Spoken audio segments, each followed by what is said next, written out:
Shalom Aleichem. This is a tribute to Rav Goin, Rabbi Chaim Kinevsky, Zechron Tzadik Levrocha, who passed away this past Friday, and yesterday was the Levaya, the large and great Levaya in Bnei Brak. People have asked me, was there a connection between Rabbi Chaim and Chabad and Lubavitch? So, truth be told, I did not know him personally, nor did I follow him greatly. However, in the last few days, in preparation of this clip, I did some research, spoke to various people who lived in the Bnei Brak area, and some scholars and academics, and I'm sharing kind of their thoughts and my own synthesis of their ideas as the way I see it. And let me begin by saying that, of course, he was an Adam Gadol. And I don't mean in the sense of a Gadol, which is, which by in the Litvish world, he was a Gadol. I mean, he was an Adam Gadol, a person who sat and learned Torah from the age of 6 or so, his youth till 94. How can he not be an Adam Gadol? When a Yid learns Torah day and night, 17, 18 hours, this is what I'm told, and I believe this to be the case, and who makes a siyum and kol Torah kula, the entire Torah, once a year, of course he's a great person. But what made this person? Who was this person? And I want to say 2 points. This person, this tzaddik, this gadol, this special yid who passed away, he was non-political. Nothing concerned him except learning. And he was a warm and kind person. And that's why people flocked to him. All kinds of people, Sephardic people, Bali Tshuva, Litvish, Hasidisha. He wasn't another Litvish Gadol of Bnei Brak who only kind of saw his world, or who gave, directions for the Litvish world, for the Litvish Torah world. No. This individual was klali, in the sense that I know Hasidim, Belzer Hasidim, Gera Hasidim, Lubavitcher Hasidim, and others who went to him for a bracha. We see so many clips on the internet today how so many people came to him with beards, without beards. And by the way, he told many people when they came to him without a beard to grow a beard. He was very, very strong and put the message into people: you should grow a beard, a full beard, not a trim beard, not a half a beard. And Rabbi Moshe Wiener, the great Talmud Chacham, the Mir Talmud, a friend as well, who told me that Rabbi Chaim endorsed the Sefer Hadras Panim Zokin, and if you haven't seen it and read it, it's time to get a hold of it, because Rabbi Chaim spoke the truth. He didn't say it's mechzikiyura, it's gaivadik, it's ego and haughty to put a beard on for a bacher who's 18, 19, 20 to wear a beard because only the Rosh Hashiva should have the beards. No. He encouraged everyone to wear a beard. But let's go back to the point. So Reb Chaim was very fatherly, very warm. I spoke to someone and he said he was like me. I said, what do you mean he was like me? And my name was also Chaim. But in the sense that, a smile, a hug, a warmth, and people gravitated to that. They loved that.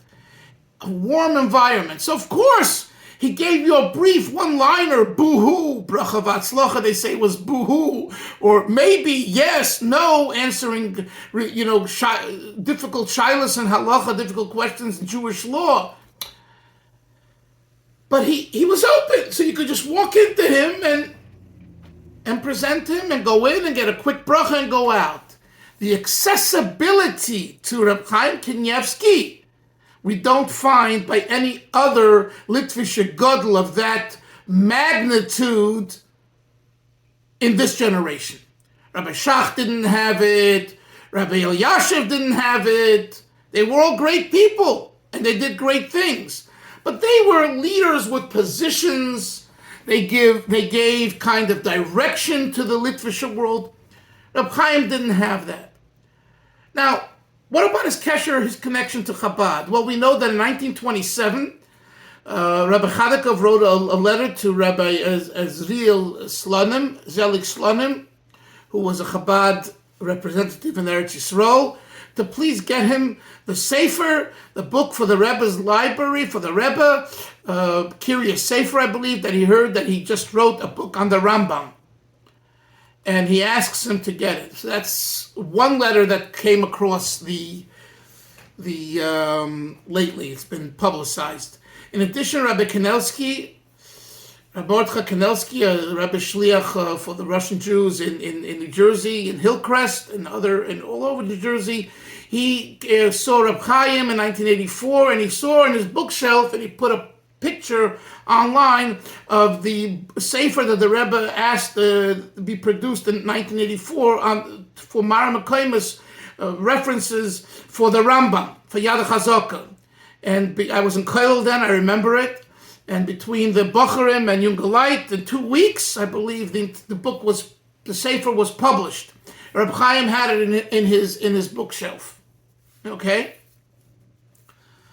Now, let's talk the truth. I'm not making of this one letter in 67 and this picture of 1984 that he was a Lubavitcher. He wasn't. He was a Litvischer. Okay? A Litvak is a Litvak.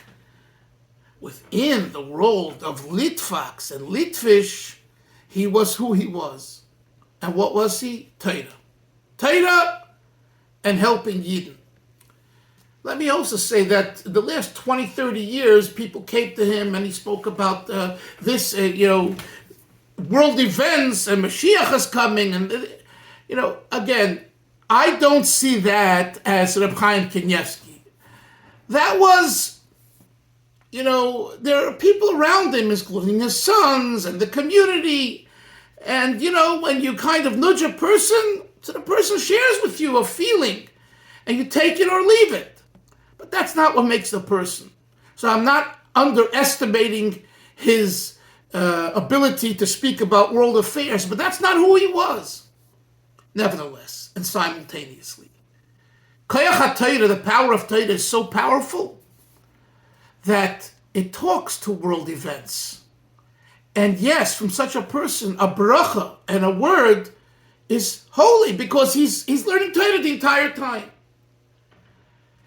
Now we know that his family, his father was the Goyen, the Steipler Goyen, who was a brother-in-law to the Chazonish, meaning that Reb Chaim's uncle was the Chazonish.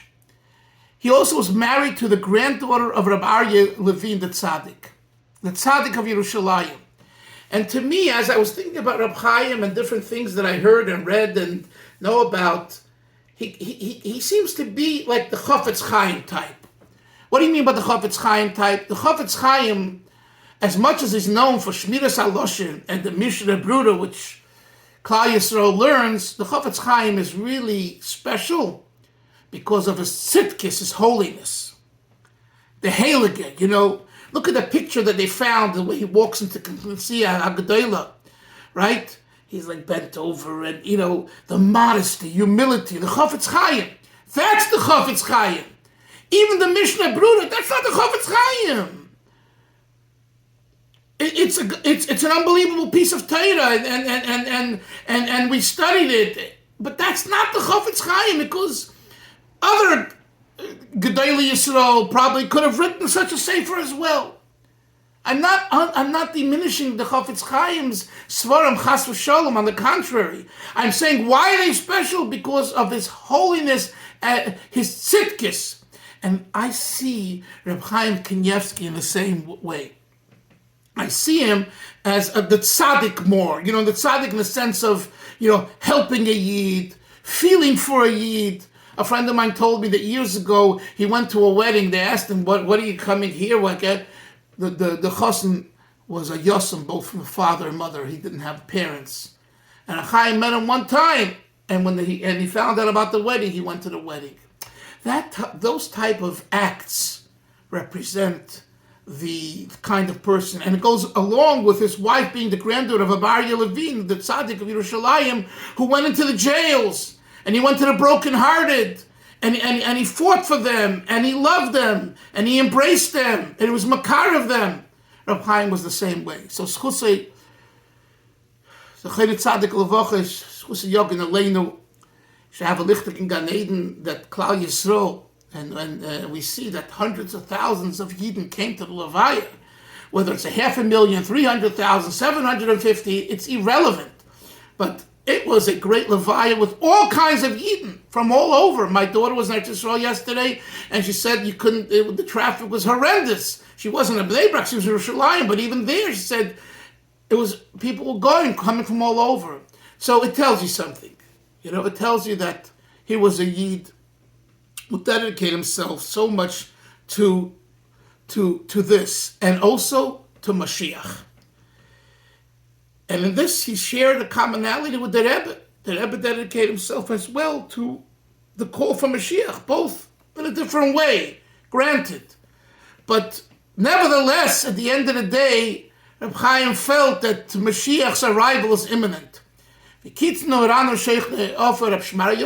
Yosef, son of the Stipler, going, should have an aliyah and should bang on the doors of Mashiach Tzidkenu to tell him, come down already, and we should be zeicha to have only simchas and Klal Yisrael who paid their respects, showed so much their love for a Yid who was so dedicated to Torah, should now be zeicha to the Gula Shlema because of Mamish with the coming of Mashiach speedily in our day. Amen v'amen.